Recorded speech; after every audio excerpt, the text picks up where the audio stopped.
দুই রুম একটি বারান্দা সহ কত টাকা খরচ হবে এবং ইট বালু রড সিমেন্ট সহ সমস্ত খরচের হিসাব আমি আজকে আপনাদেরকে এই ভিডিওতে দিব।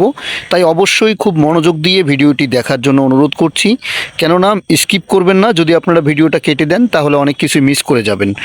যদি আপনারা দেখতে চান কত টাকা খরচ হয়, ইট কতগুলো লাগে, সমস্ত কিছু জানতে পারবেন। ভিডিওটি অবশ্যই শুরু থেকে শেষ পর্যন্ত দেখবেন, কেমন?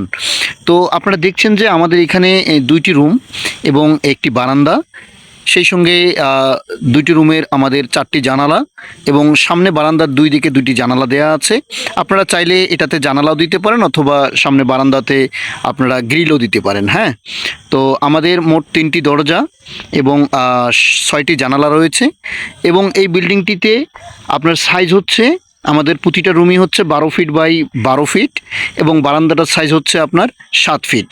তো এই 12 ফিট বাই 12 ফিট দুই দিকে দুইটি রুম, এই রুম দুটি হচ্ছে আপনার 24 ফিট হচ্ছে প্রস্থ এবং আমাদের বারান্দা সহ রুমের সাইজ হচ্ছে 19 ফিট।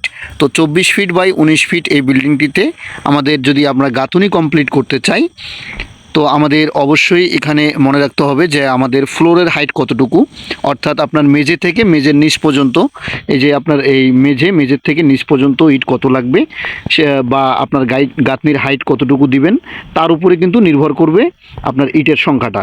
তো আমাদের ন্যাচারালি এই বিল্ডিংটা যদি আমরা কমপ্লিট করতে যাই, ধরেন আমাদের ফ্লোরের হাইট যদি আমরা 2.5 ফিট ধরি, অর্থাৎ 30 ইঞ্চি যদি আমরা ফ্লোরের হাইট ধরি মাটির নিচে, হ্যাঁ, তো আমাদের এই বিল্ডিংটাতে ইট লাগবে 9,000 ইট লাগবে আমাদের বারান্দা সহ। 9,000 ইটের প্রয়োজন হবে। এই বিল্ডিংটি যদি আপনারা টিন দিতে চান তো সেক্ষেত্রে আপনাদের গ্রেড বিম দেওয়ার কোনো প্রয়োজন নেই। আর যদি আপনারা টিন দিতে না চান তো সেক্ষেত্রে গ্রেড বিম দিতে হবে। যদি ছাদ দিতে চান তো সেক্ষেত্রে আপনাদেরকে অবশ্যই একটা গ্রেড বিম দিতে হবে। গ্রেড বিম কি, এ নিয়ে আমাদের চ্যানেলে ভিডিও দেওয়া আছে, আপনারা গিয়ে একটু কষ্ট করে দেখে আসবেন। তো আমাদের এখানে 9,000-এর মতো ইট লাগবে এই বিল্ডিংটা যদি আমরা গাঁথুনি কমপ্লিট করতে চাই। এখন বিষয় হচ্ছে যে এখানে সিমেন্ট কত লাগবে। এখানে সিমেন্ট লাগবে আপনার গাঁথুনি এবং প্লাস্টার অল কমপ্লিট করতে গেলে 70 থেকে 75 বস্তা, অর্থাৎ 70 থেকে 75 ব্যাগ সিমেন্ট হলে আপনার এই বিল্ডিংটা গাঁথুনি এবং প্লাস্টার কমপ্লিট হয়ে যাবে। 70 থেকে 75 ব্যাগ সিমেন্ট হলে। এখন বিষয় হচ্ছে যে আমাদের মিস্ত্রি খরচ কত লাগবে। এখন মিস্ত্রি খরচটা বিষয় হচ্ছে যে জায়গাটা আপনার হচ্ছে জায়গা অনুপাতে আসলে মিস্ত্রির খরচগুলো এসে থাকে। যেমন ধরেন যদি গ্রামে আপনারা এই বাড়িটা করেন, গ্রামে কিন্তু মিস্ত্রিদের লেবারদের হাজিরা বা মজুরি অনেক কম থাকে। আর যদি আপনার শহরে করেন সেক্ষেত্রে কিন্তু মজুরিটা একটু বেশি থাকে লেবারদের।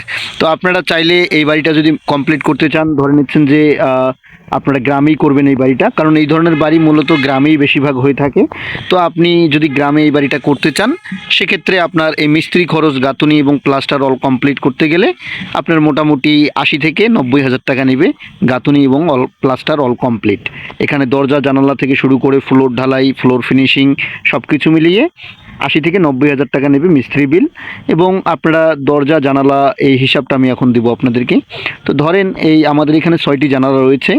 জানালা শুধু আপনারা জানালা দিলেই হবে না, এখানে কিন্তু আপনার গ্রিল ব্যবহার করতে হবে ভিতরে। আমাদের জানালার ভিতরে কিন্তু এই ভিতর সাইড দিয়ে কিন্তু গ্রিল লাগবে। হ্যাঁ, তো আমাদের গ্রিল দিয়ে তারপরে আপনার দিতে হবে হচ্ছে থাই অ্যালুমিনিয়াম গ্লাস, অথবা আপনি পাল্লা দিয়েও দরজা জানালা লাগাতে পারেন। কিন্তু আমি রিকমেন্ড করব আপনারা থাই গ্লাস দিবেন, তাহলে অনেকটা সৌন্দর্য আসবে বাড়িটাতে। আর এই বাড়িটাতে আপনার হচ্ছে সামনে কিন্তু কোনো ফোর্স দেওয়া নাই, অর্থাৎ এই যে গেটের সামনে আপনারা দেখবেন যে অনেক বিল্ডিংয়ে গেটের সামনে ডিজাইন থাকে, এটা কিন্তু আমাদের এখনও দেওয়া হয়নি। যদি আপনারা চান তো সেক্ষেত্রে ফোর্স দিতে পারেন, অসুবিধা নাই। তারপরে গেটের সামনে বসার জন্য দুই সাইডে দুইটা সিটের মতো করা যায়, এগুলো আপনারা চাইলে করতে পারেন।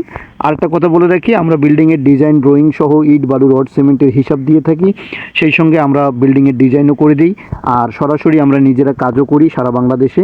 আপনারা যদি আমাদের সঙ্গে যোগাযোগ করতে চান, বিল্ডিংয়ের একুরেট নিখুঁত হিসাব করে নিতে চান এবং খরচের মালামালের হিসাব সহ ডিজাইন করে নিতে চান আমাদের দ্বারা, তো অবশ্যই আপনারা চাইলে আমাদের সঙ্গে আমাদের কাছ থেকে এই সাপোর্টগুলো নিতে পারেন। আমাদের স্ক্রিনে দেওয়া নাম্বারে হোয়াটসঅ্যাপ ইমো নাম্বার আছে, আপনারা চাইলে যোগাযোগ করতে পারেন। তো বন্ধুগণ, এই বাড়িটাতে যদি আমরা দরজা জানালা সহ আর এক একটা করে জানালার মূল্য আসতেছে আপনার গ্রিল সহ 12 থেকে 14 হাজার টাকা আসবে। আপনার হচ্ছে থাই অ্যালুমিনিয়াম গ্লাস এবং আপনার হচ্ছে গ্রিল, এটা সহ আপনার প্রত্যেকটা জানালাতে আসবে 12 থেকে 14 হাজার টাকা। এবং দরজা দুটি কাঠের এখানে আপনারা চাইলে ব্যবহার করতে পারেন। তো এক একটা করে কাঠের দরজার দাম আপনার ধরেন অ্যাভারেজ 10 হাজার টাকা পড়বে, 10 থেকে 12 হাজার টাকা পড়ে। এটা আসলে কাঠের উপর নির্ভর করে আপনি কোন শ্রেণীর কাঠ দিবেন, ভালো কাঠ দিবেন নাকি কম দামি কাঠ দিবেন, সেটার উপর নির্ভর করবে।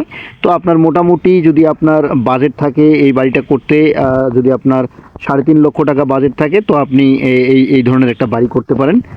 3.5 লক্ষ টাকা হলে আপনার এই বাড়িটা কিন্তু কমপ্লিট হয়ে যাবে।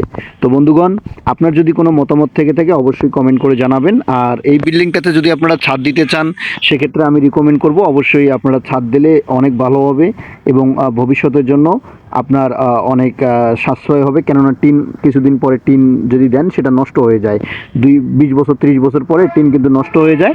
তো চাইলে আপনারা এটা ছাদ দিয়েই করতে পারেন। আমি রিকমেন্ড করব অবশ্যই আপনারা ছাদ দেওয়ার চেষ্টা করবেন, সেক্ষেত্রে একটা গ্রেড বিম কিন্তু আপনাদেরকে দিতে হবে। তো বন্ধুগণ, আজকের ভিডিওটি কেমন লাগলো অবশ্যই কমেন্ট করে জানাবেন। এবং আপনারা যদি আরও বিস্তারিত, যেমন ধরেন এখানে বালু কত লাগবে, বালু লাগবে এখানে আপনার 500 থেকে 600 সেফটি বালু লাগবে, মেঝে ঢালাই সহ শুরু করে গাঁথুনি এবং প্লাস্টার, সেই সঙ্গে লিন্টেন ঢালাই, এগুলো কিন্তু লাগবে।